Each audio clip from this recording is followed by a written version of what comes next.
Hi, my name is Shannon Stedman. I'm a certified professional health and life coach, and I coach women and I specialize in coaching moms who struggle with prioritizing themselves and struggle with guilt.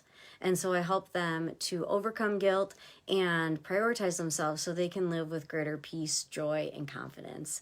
And this also then translates to their people, their families, and the people they interact with. So if you haven't caught any of the videos in this video series so far, I am doing what I'm calling the 12 Days of Christmas. 12 different videos with 12 different practical tips and strategies to overcome guilt and prioritize yourself as a woman, and if you are a mother, as a mother.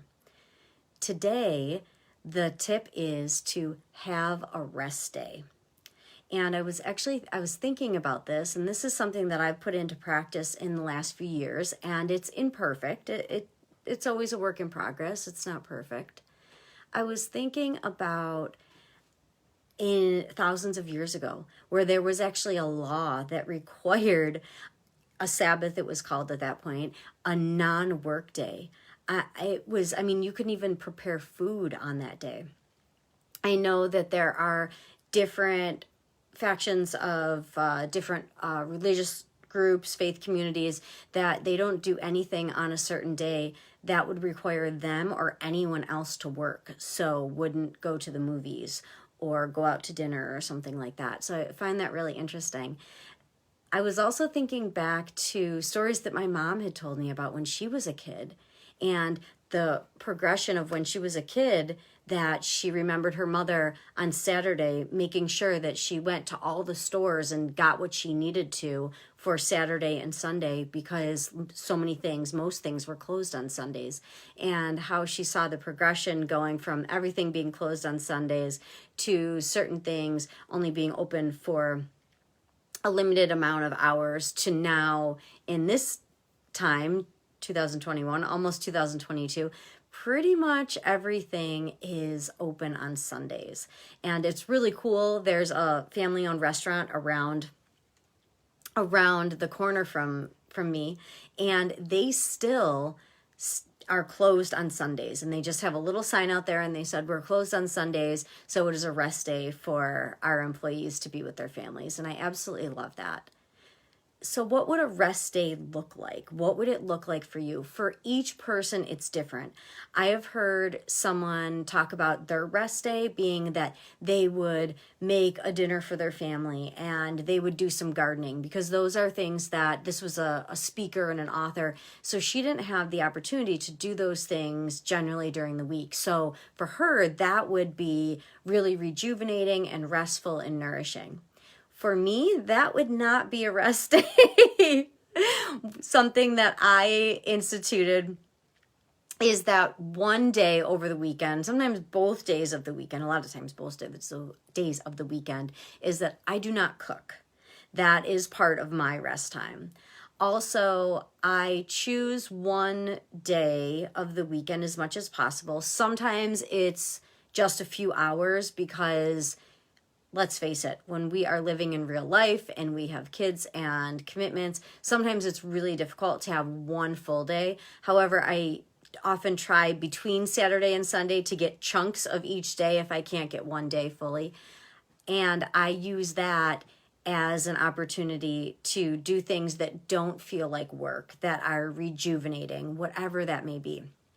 So if you missed day 5, was talking about I'm sorry, I'm drawing a mental blank. Yes, if you missed day 5, it was talking all about what you really want, getting honest and honoring what you really want and need and think and feel. So this piggybacks off of that, is what would a rest day look like for you?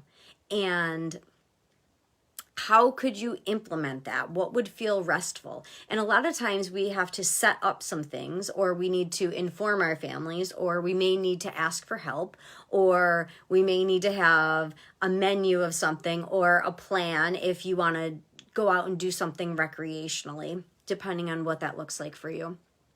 And that's okay. Having some forethought and proactivity is really, really helpful. Having some planning, I found, is very, very helpful. If a whole day feels really overwhelming and really unrealistic for you, start with a few hours. Identify, it could be the same time or day every week, or it could be changing based on your schedule. Identify a few hours once a week that is just your time to rest. And I have found that it is really, really rejuvenating. And that's a way that we can prioritize ourselves. Just like we know other people need to rest, other people need downtime. That's a great gift that we can give to ourselves.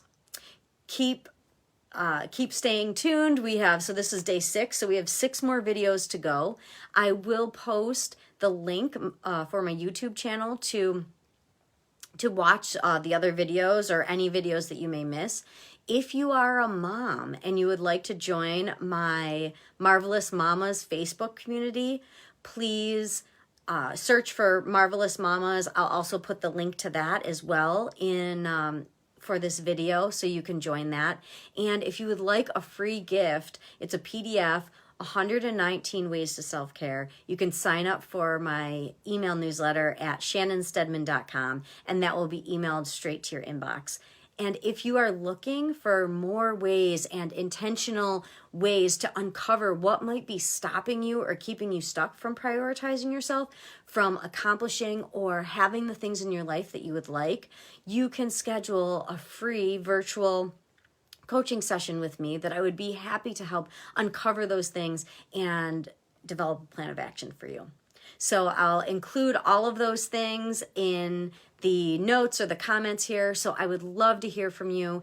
And I would love to just hear from you commenting below.